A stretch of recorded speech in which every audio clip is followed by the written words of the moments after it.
Now let's start our third session, our third tag on NTTP program. Today we will have a quick look over some terminology related to the phonetics and using some terms in pronunciation and accuracy. Our schedule for today will be related to teaching aspects of pronunciation. We'll learn some terminology like individual sounds, weak and strong sound, stress and intonation, linking, elision, and so on. What are our learning outcomes for today? The aim of this module is to help you understand how to integrate pronunciation practice. Next time we'll have, God willing, some activities related to what we'll learn today. The module looks at various aspects of pronunciation, including stress, intonation, and the features of connected speech. If you please mute yourself. Turn off your mic, please, because it makes a kind of disturbance during the session.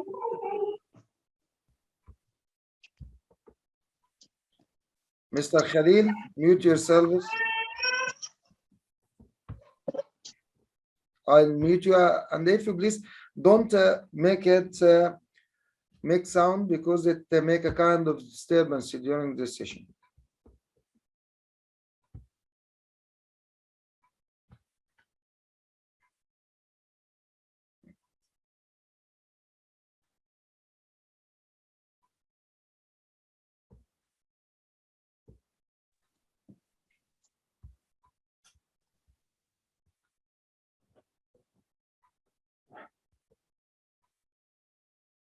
We are still having newcomers, so I'll admit them all and then return back to the session.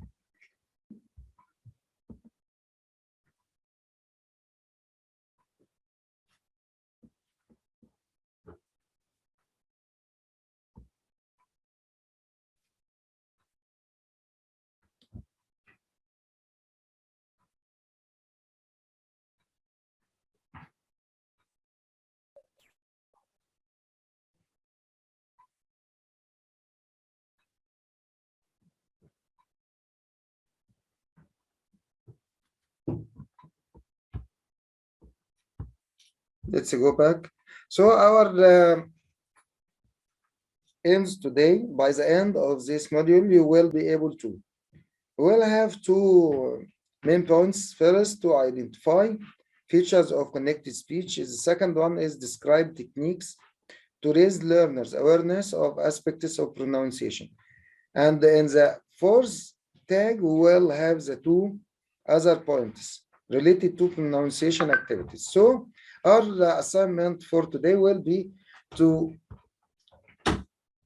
find some activities related to pronunciation.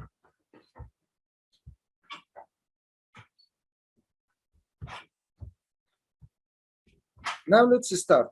Which teacher are you? The first teacher says, I don't have time to teach pronunciation. There is too much grammar and vocabulary to get through. Here's our teacher is concerned with the curriculum and the time advocated for teaching the self. So he don't have enough time. He doesn't have enough time to teach pronunciation. As for the second teacher, from time to time I play a pronunciation game. So he teaches pronunciation through games and songs. This is very great. The learners enjoy that, and it makes a change. I think he's right. This is very useful and beneficial. The third one says, I don't really feel that confident teaching pronunciation, so I tend to avoid it. He doesn't know how to say the word. Is it often or often? So he avoids giving the students some remarks or pronunciation, right? Pronunciation rules to go through and to apply over some certain words or some certain situation, how to say some problematic words. He doesn't want to put himself in trouble saying some words in the wrong way, and gives the students a chance to modify him or to give him some notes about how to pronounce. He avoid putting himself in problems. The first teacher says there should be separate lessons to focus on pronunciation. I agree totally with him. So if we put some lessons like the previous curriculum in the primary stage, we put some lessons related to phonetics and how to say some long vowels, short vowels, how to say diphthongs and so on. This is very important for the students to get and to learn in very early stage. It's very important that learners. يا بنت عايز اسمع المحاضره مش عارف اركز مني اجري نامي محدش هيطلع. Mr. Ahmed, if you please. Mr. Khalil.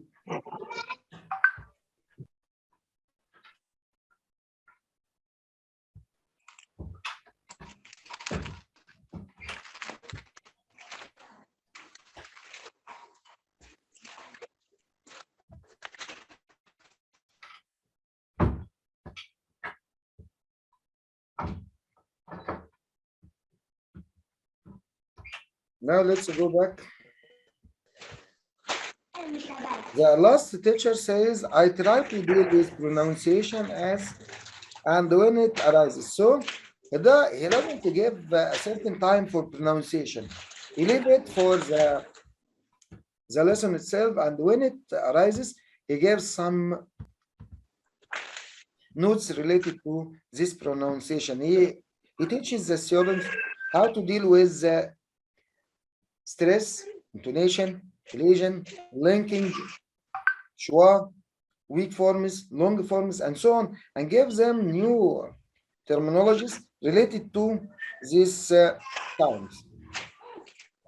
For example, when learners make a mistake or nobody can understand what they are saying, I give them some notes related to the language and how to pronounce in an accurate way. We'll divide our next session into 3 parts. We'll have in each part some certain information related to some phonological aspects, features, items. We'll know more about them. Let's start by reading about some useful terminology for talking about individual sounds. Here we are speaking about individual sounds. I'll give you a minute to read the definitions of these 3 terminologies, and then we'll discuss them together. You can make focus on the word that you can see.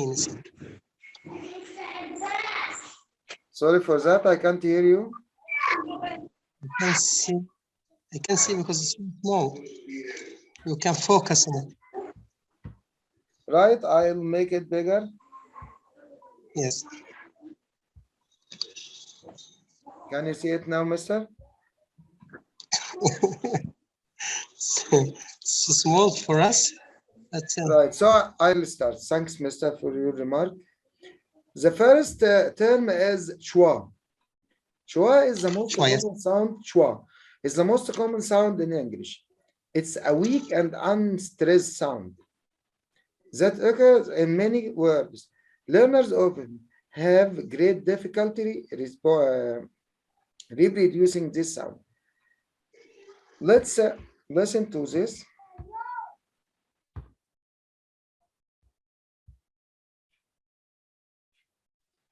I bought my computer in America last month. Right. So he said computer. When the letters ER came at the final position or the final syllable of a word, it's almost said as a schwa, like fatha in Arabic. So we don't give it a kind of stress. It's a weak sound. This is the most common sound in English, schwa. What about the second definition? Contractions. It refers to words that are shortened when spoken. For example, it's instead of it is, I'll instead of I will. So we use in connected speech this contraction. Let's listen to the recording. I'll tell you when it's finished. I'll tell you when it's finished. I'll instead of I will.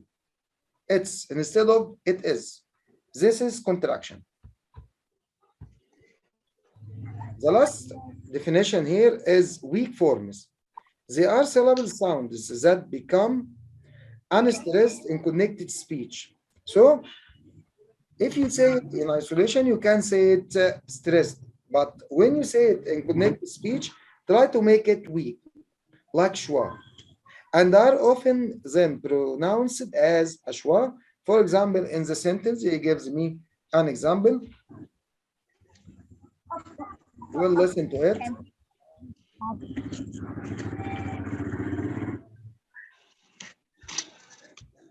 Let's see this. What do you want to do this evening? He said that the first do is said what do, what do. So this is a weak form. When he said the second do, he said do. You want to do this evening. So the first one is weak and second one is stressed. First one.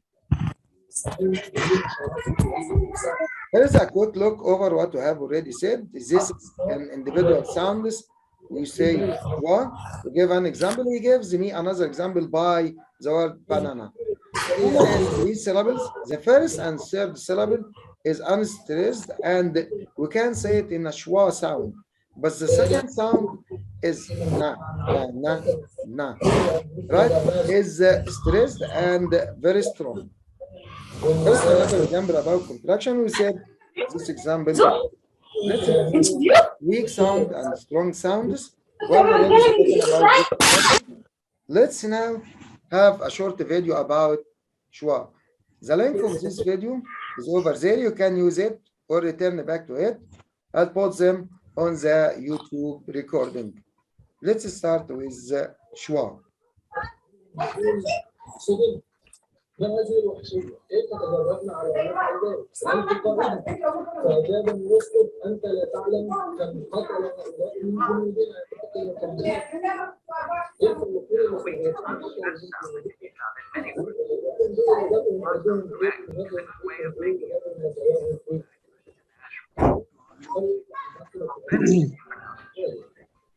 وليس هذا فقط إنما بعد ساعات من هذه الأفلام الدموية الإجرامية خبز السجون وسط الحديث بعد ساعات دخل جيش الاحتلال دعا الصحفيين جاء سيدنا يقدمون زجاجات الماء لننضح هذا شالوا القصص وخبروها هي طريقه مجربه من كده ما تستغربوش انتوا بتشوفوها في قصر الحديث شالوا الجثث وخبوها ونظفوا مسرح الجريمه من الدم وجابوا المراسلين وشاهدوهم وهم يقدمون الماء لبعض القراطين الذين جاءوا بهم بسرعه مجاوره علشان اللقطه تطلع حلوه. فكره الرجل صحيح للدوله السوريه التي يريد الان ان نبتلعها التي يريد التي يراد لنا الان ان نطبع معا، التي يراد لنا الان ان نتقبلها كعضو في نادي الاستنتاج العربي كجزء من الحقوق والى اخره. هذا الطريق الدموي قبل الاسلام. So that was about schwa. Mr. Abdelazim, Mr. Abu Azim, Mr. Sabir, Mr. Sabir Hassan, Mr. Sabir Muhammad, Mr. Ahmed. Mute yourself, please, because you are making a kind of sound when the video was running. I'll mute you, and if you please don't make it unmute again. Yes.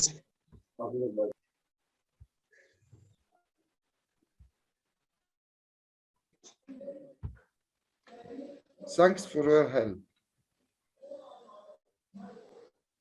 Let's move to the next part. Mr. Muhammad Abtawab, I'll mute you. Let's move to the next part of our session.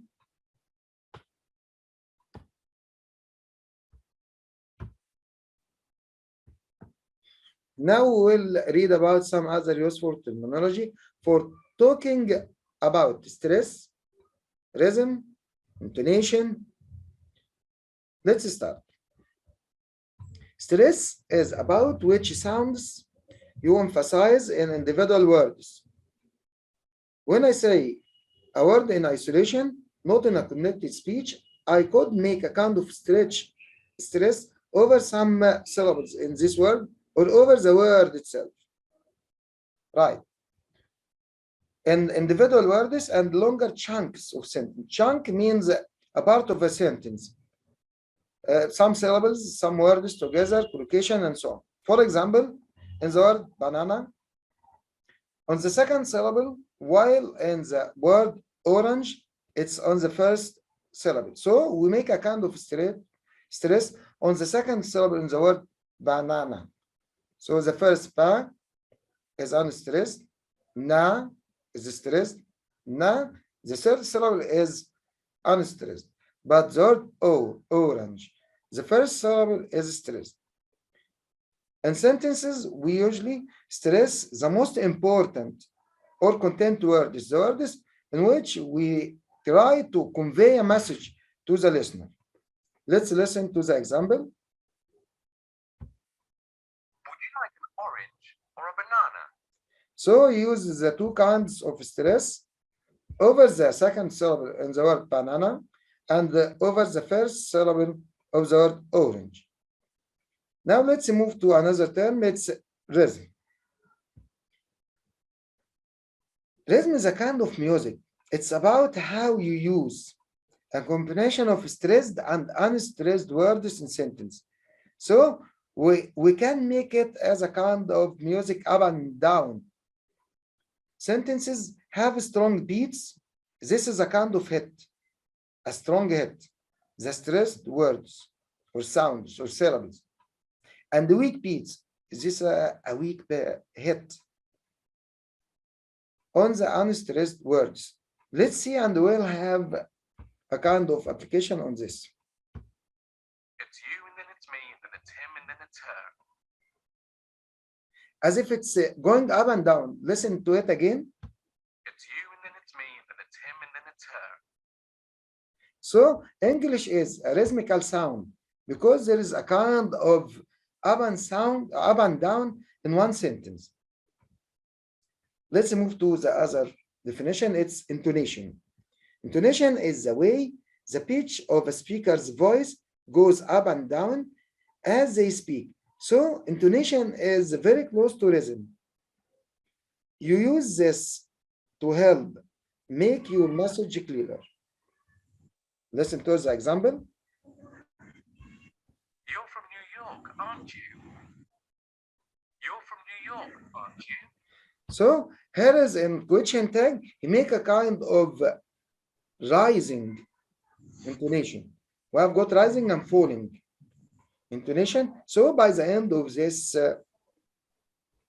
question tag, he makes it rising to convey a message, to ask a question, is it right as I said or not?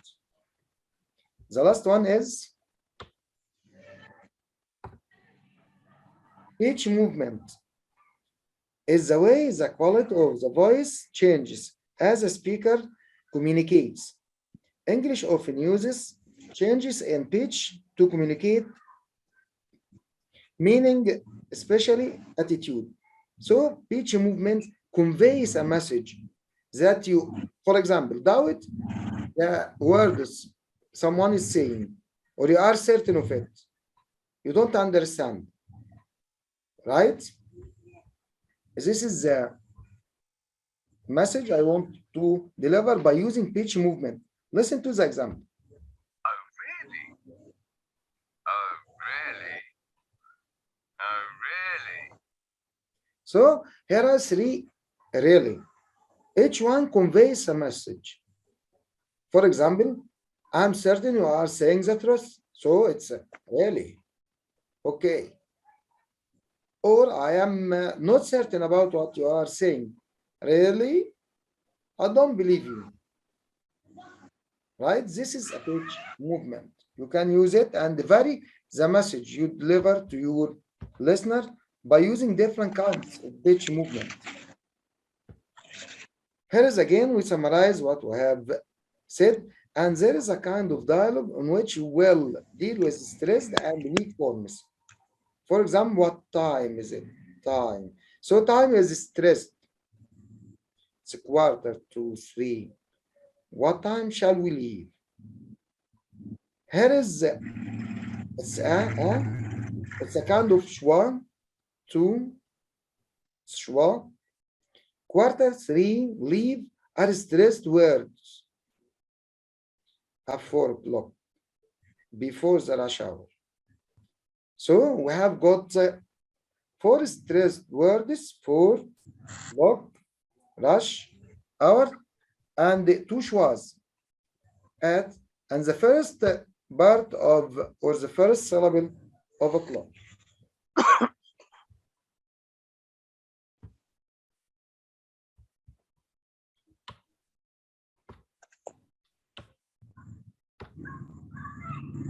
Let's have a look over word stress. English lessons. Today's English lesson is about word stress. I just want to be a because that is my favorite thing. Some people have school. When you learn new words in English, always check how many syllables there are. This is not always connected to the number of letters in the word. The word scratched has 9 letters, but only 1 syllable. The word idea has 4 letters, but 3 syllables.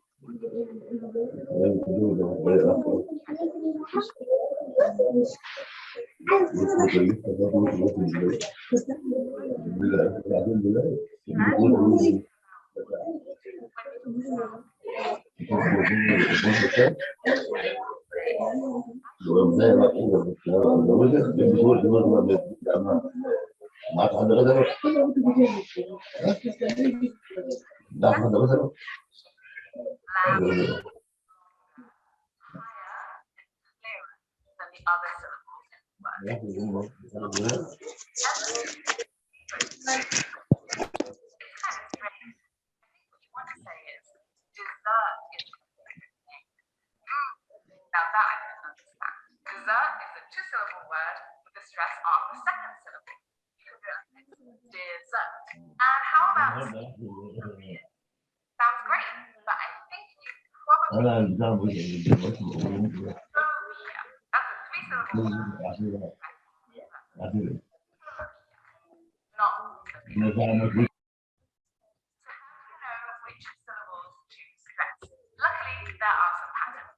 In 2-syllable noun and adjective. Normally, the stress would be on the first syllable, like apple or bottle. In 2-syllable verbs, normally the stress would be on the second syllable, create. Some words look the same, but one form might be a noun or an adjective, and the other form is a verb, and the stress changes accordingly. Perfect, the adjective, perfect. When we change that to a verb, the stress changes to the second syllable, perfect. I have to perfect my work, so it will be perfect. Some other words might change their meaning unexpectedly, depending where you put the stress. If you're someone who writes information for websites or books, you might call yourself a content creator, a content creator. If you get the stress wrong and you tell everybody that you're a content creator, you mean that you're happy. Well, that's great, and I'm pleased for you. But what do you mean? Now that you know all about word stress, remember, always be a P. Okay, so she spoke about the stress, and the stress is related to the part of speech on which you are speaking about, where I can put the stress in nouns, verbs, adjectives, adverbs, preposition, and so on. and that the stressed word can be changed when I use it as a verb or as a noun. For example, the word present or present. Here is the stress is shifted from one place to another place according to the type or part of speech of the word which you are using.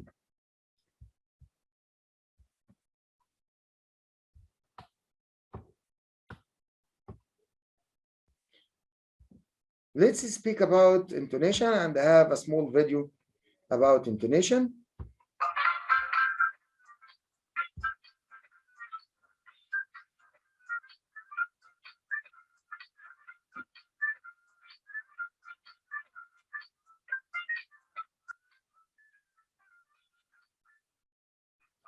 Welcome to the teachers' room. The show that's by teachers for teachers. I am.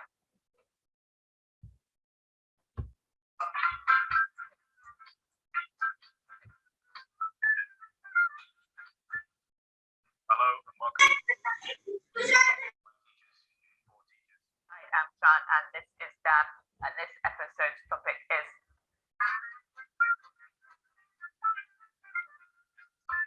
now. Our introduction was quite flat, wasn't it, Dan? It wasn't great. We lacked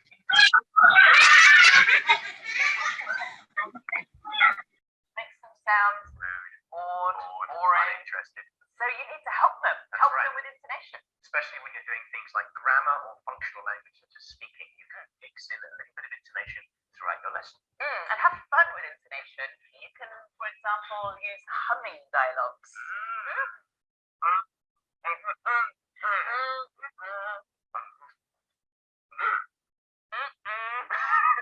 You can also give students one sentence and get them to say it in lots of different ways to highlight different emotions. What are you doing? Surprise. What are you doing? Annoyed? Angry? Yeah. Mario? What are you doing? Romantic. Romantic. And finally, you can extend this idea to create role play to get the students to write mini dialogues and then have them annotate those dialogues with emotions and practice the intonation. To be or not to be? That's the question. Okay, thank you, Dan.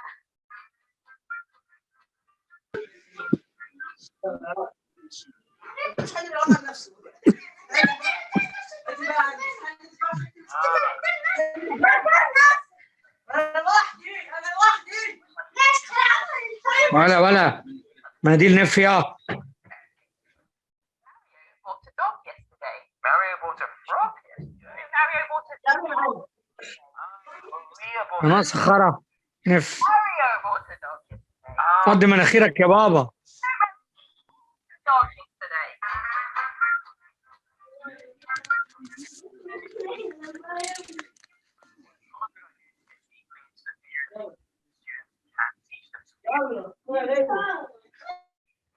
For example, what happens with WH word questions, Dan? I believe they go down. Is it the same for yes/no questions? They go up. And with question tags, when you're confirming information you already know, you use falling intonation. Don't you, Dan? That's correct. And with lists. Okay, Sean, read the list. Okay, so I bought apple, a banana, a cat, and a dog. Very good.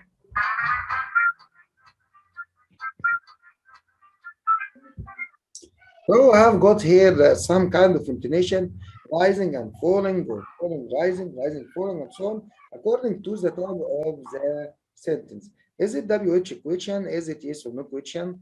Is it question tag? Is it list? Is it sentence? And so on. Let's complete.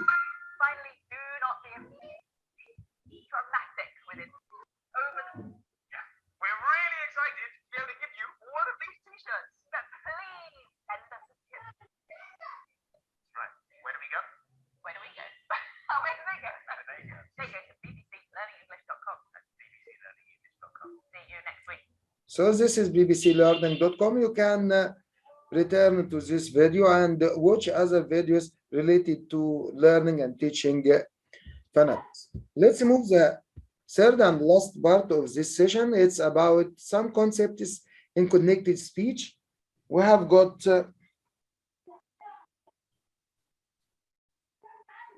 assimilation, elision, intrusion, and linking. First, assimilation is a process where sounds in different words change when they are put together in a speech. Here is a syllable or a sound is changing the other sound to be said or pronounced like him. The second sound changes to be more similar to the first. We say as if they were alike. If it's voiced, the second one will be voiced. Voiceless, it will be voiceless. For example, white bag, white bag. Here's I said ta sound in white as pa sound. So in connected speech, I don't say white bag, I say white bag. Right? This is a simulation. Let's listen to the recording.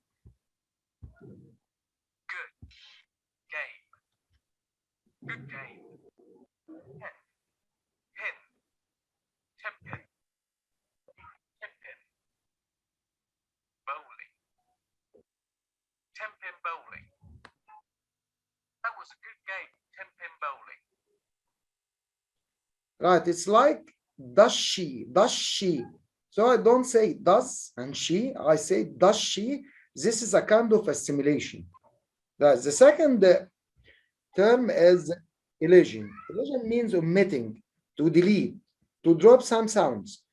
It's when sounds disappear as part of natural connected speech. When I say a word in a connected speech or a sentence, I drop some sounds. Examples include unstressed schwa. So some sounds turn it to be schwa in words like different, library, or ta sound and da sounds in consonant clusters. When I have consonant cluster, it means that some sound is connected together as consonants. I will find 3 or more consonants after each other. It's called consonant cluster.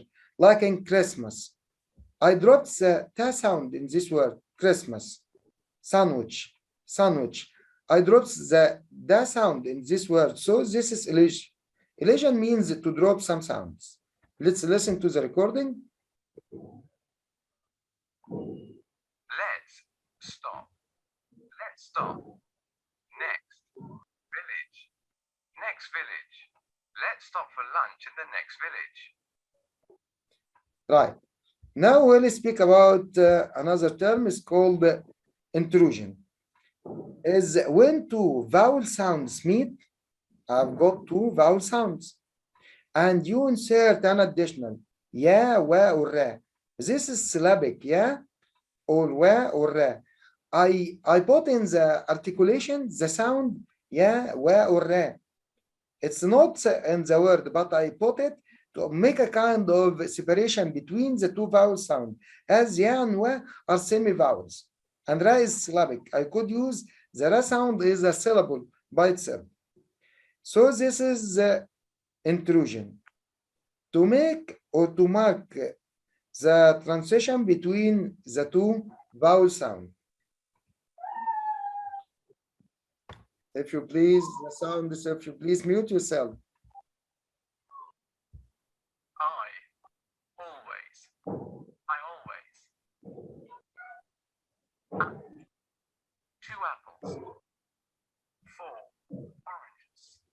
4 oranges.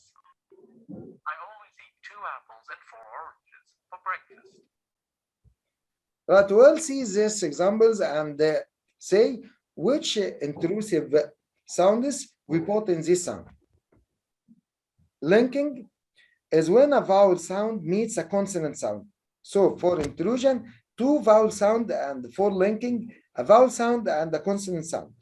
And you drag the final consonant to the initial vowel or vice versa to make it as if the final consonant shifted to the initial vowel or vice versa. Let's listen to the example. It's no problem. It's no problem. Not at all. Not at all. It's no problem. Not at all. So not at all, we made a kind of linking between the vowel sound and the consonant sound.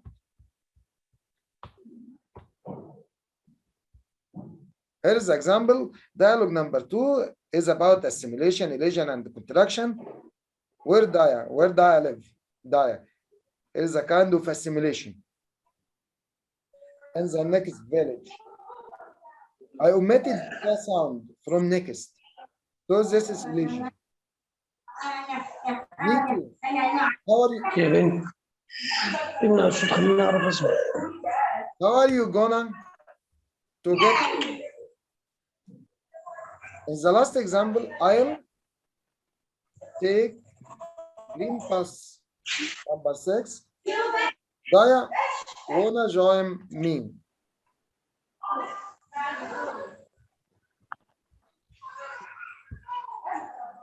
Mr. Ahmed Khalifa, if you please mute yourself. Mr. Ahmed, نعم يا فندم. mute yourself. استاذنا مش سامع حضرتك. اقفل يا بيه الصوت من عندك لو سمحت. طيب حاضر. شكرا.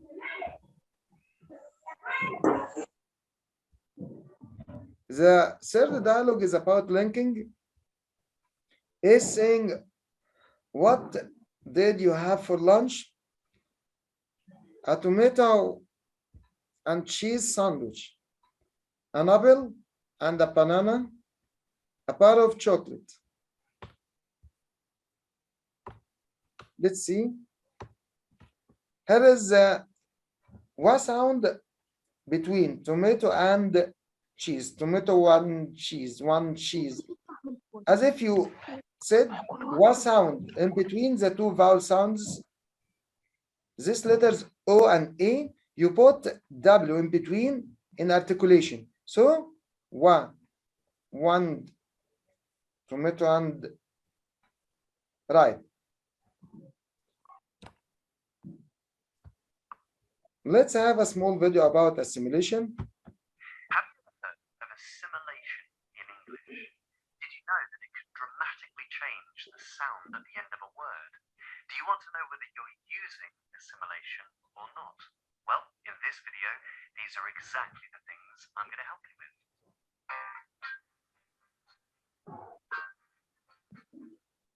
There are instances where the sound at the end of a word can change pronunciation because of the sound at the beginning of the next word.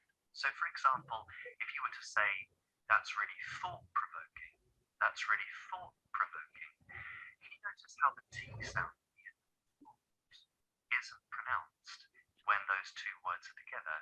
Thought-provoking, thought-provoking. Instead, I bring my two lips together as if to make a second P. I don't say two P sounds. I'm not saying that's really thought-provoking, that's really thought-provoking. I'm saying that's really thought-provoking. Instead, I hold my lips together. There's a little hesitation to mark that space between the two. And then I release my lips at the beginning of the next word. That's really thought-provoking. And that's assimilation. And the good news is that for many speakers of many languages, assimilation is something that they use quite naturally. So you may already be using this and may never have really realized it. Now, I'm going to give you some examples of pairs of words that end with, the first word ends with a T or a D, and the second word begins with a P or a B. And when that happens, the sound at the end of the first word changes to the sound at the beginning of the next word. And if you can think of any more examples of these sorts of pairs that follow the same pattern, then if you have any questions, then please post those in the comments below. I'd love to hear them. So have a go at these. Thought-provoking becomes thought-provoking. Private balcony becomes private balcony. Proud parents becomes proud parents. Added bonus becomes added bonus. So if you have any questions, if you can think of any other pairs of words that follow this same pattern, please post them in the comments below. If you want to find Right, this is about assimilation. I will put down all the links on the YouTube channel, and I will put them on our WhatsApp group. Let's move to another video about linking.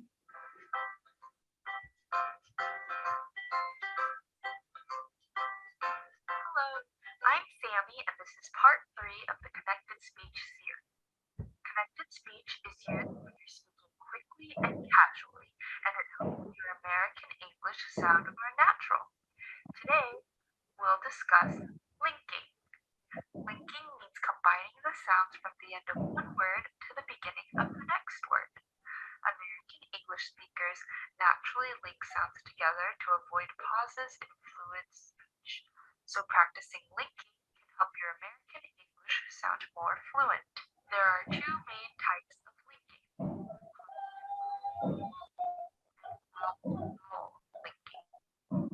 Consonant-vowel linking occurs when one word ends with a consonant sound and the next word begins with a vowel sound.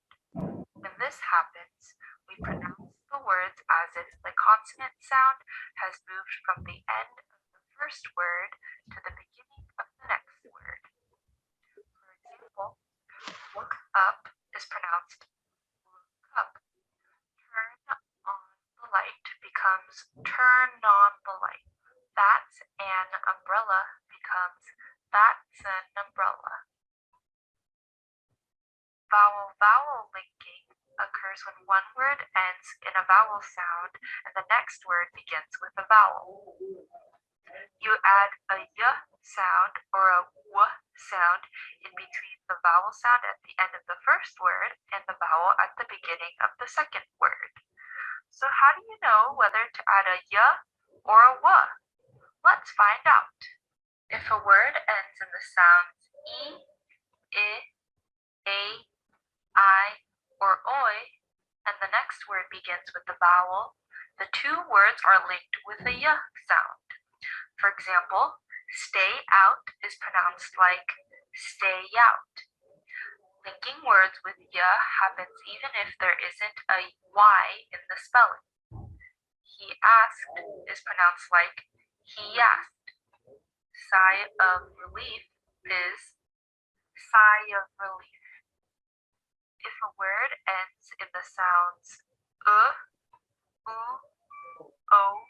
or ow, and the next word begins with a vowel, then the 2 words are linked with w.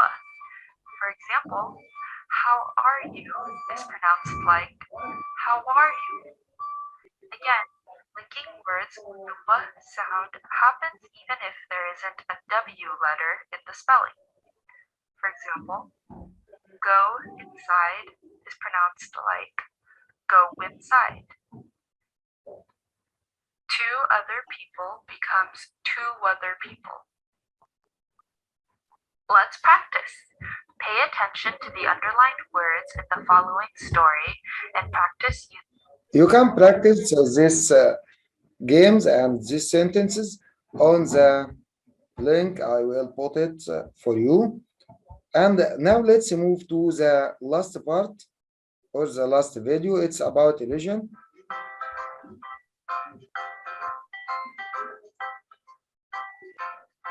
Hello, I'm Sammy and I like to practice American English. This is part 1 of the connected speech. Today, we'll discuss elision. What is elision? It is omitting one or more sounds in a word or phrase to make it easier to pronounce. This is used in casual informal speech. Elision can help your American English sound smoother and more natural. American English has a few patterns of elision in casual speech, but today we will practice T and D elision. What do you notice about the pronunciation of the underlined words in this sentence? Formal speech. The handsome movie star acts in a film about friendship between a father and son. Now, in casual speech. A handsome movie star acts in a film about friendship between a father and son. Whenever T or D comes between two consonants at the end of a syllable, it gets elided, which means that it doesn't get pronounced. For example, instead of scripts, we say scripts. And instead of friendship, we say friendship. Let's practice pronouncing the following words using T and D. Right. For the examples and the application, you can return to the video. Here is the chart you can use in your class for phonemic charts, vowels, consonant, diphthongs, and so on, and the syllables related to it. This is the final of our session today, and our assignment will be to find some activities you can apply on your class using these new terms or the terms related to phonetics. So I am waiting for the activities you will deliver to me on our WhatsApp group about how to give some hints or remarks or teach your students about stress, for example, elision, linking, and the other terms we used in our session. I wish you all the best of luck till we meet again in the next session. Goodbye and see you all in good health. Goodbye. Thank you, Mr. Abrahman. Thank you for everyone.